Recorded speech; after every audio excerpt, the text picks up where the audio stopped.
Hello बच्चों, आइए प्रश्न को देखते हैं। यदि किसी समांतर श्रेणी या एपी के nवें पद का योगफल 3n की घात 2 प्लस 5n के बराबर है, ये दे रखा है, तथा mवां पद इसका 164 के बराबर है, तो m का मान हमें ज्ञात करना है। प्रश्न को हल करने से पहले इसकी मुख्य अवधारणा के बारे में चर्चा कर लेते हैं। मुख्य अवधारणा, तो देखिए सबसे पहले हमें कुछ सूत्रों का ज्ञान होना चाहिए। यहाँ पे मान लो कोई एपी दे रखी है, एपी इस तरीके से, तो इसको इस तरह से व्यक्त कर सकते हैं, ए प्लस डी, ए प्लस 2d, और इस तरह से चलता जाएगा। अंतिम पद जो होगा ए प्लस एन माइनस 1 गुणा में डी के बराबर होगा। यहाँ पे हम लोग कह सकते हैं ए प्रथम पद को व्यक्त करता है, प्रथम पद, और डी जो है अपने पास सार्वंतर होता है। मतलब एपी ऐसी श्रेणी होती है जिसमें क्रमागत पदों का जो अंतर होता है, सार अंतर, सॉरी ये अनुपात नहीं आएगा, सार अनुपात तो अपने पास गुणोत्तर श्रेणी में चल जाता है, तो ये अपने पास आएगा सार अंतर। जो क्रमागत पदों का अंतर जो होता है अगर समान हो तो जिसको सार अंतर कहते हैं, तो वो अपने पास श्रेणी समांतर श्रेणी कहलाती है। अब देखिए यहाँ पे nवां पद निकालना चाहूं तो nवें पद को अगर मैं an से व्यक्त कर सकता हूँ, ये बराबर यहाँ पे देख सकते हैं कौन सा पद आया, a प्लस एन माइनस 1 गुणा में d के बराबर ये आ गया। n यहाँ पे nवें पद को व्यक्त करता है। यहाँ पे अगर मैं n पदों का योगफल का सूत्र लिखना चाहूं तो ये बराबर हो जाता है n बटा 2 गुणा में 2a प्लस एन माइनस 1 गुणा में d, और इसका दूसरा सूत्र इस तरह से भी व्यक्त कर सकते हैं, n बटा में 2, अंदर आ जाएगा अपने पास a प्लस an, अंतिम पद यहाँ पे आ जाएगा। अब देखो ये सारे सूत्र तो अपने पास है ही, सवाल को हल करने के लिए कुछ अलग ही हम लोग विधि लगाने वाले हैं। सबसे पहले हम लोग लिखेंगे जो समांतर श्रेणी दे रखी है उसके n पदों का योगफल Sn, जिसको मैं बोल देता हूं, ये बराबर दे रखा है 3n की घात 2 प्लस 5n के बराबर।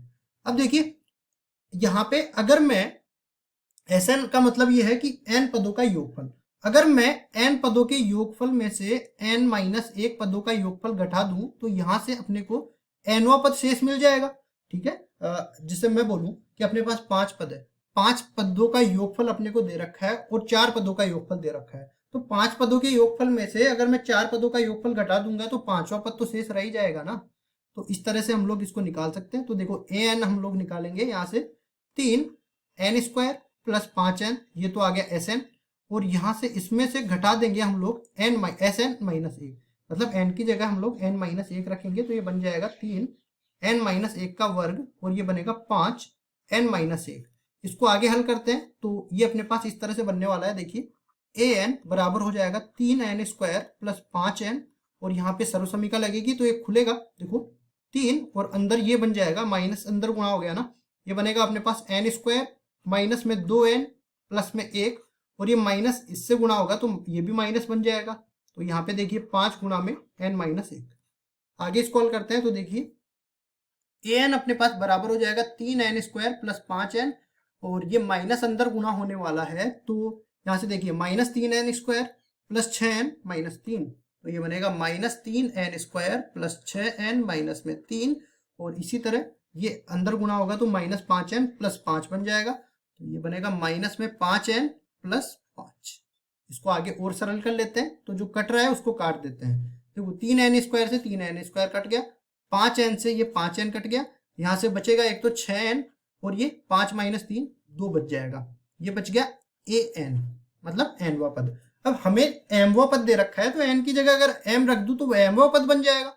तो देखिए यहाँ पे m की जगह m रखने पर am बराबर हो जाएगा 6m प्लस 2, ये आ गया mवां पद। अब ये mवां पद प्रश्न से हमें दे रखा है 164 के बराबर, तो देखिए यहाँ पे इसको 164 के बराबर लिखते हैं प्रश्नानुसार। ठीक है, अब m का मान ये तो हमें निकालना है, तो ये देखो समीकरण बन गई, तो पहले 2 को इधर भेजेंगे तो ऋणात्मक बन के बाहर जाएगा, तो 6m बराबर में 164 माइनस में 2, तो ये 162 के बराबर बन जाएगा। अब m का मान निकालना है तो 162 में फिर से हमें भाग देना पड़ेगा 6 का, तो भाग देंगे, देखो 6 दूनी 12, 2 बार गया, 4 बच गया, यहाँ पे 7 42 हो गया, तो 6 7 42, 27 बच गया, तो m का मान 27 के बराबर आ गया। और देखो केवल हमें m का मान ही निकालना था, तो यही हमारा उत्तर हो जाएगा। आशा करता हूँ ये सवाल आपको समझ में आया होगा। धन्यवाद।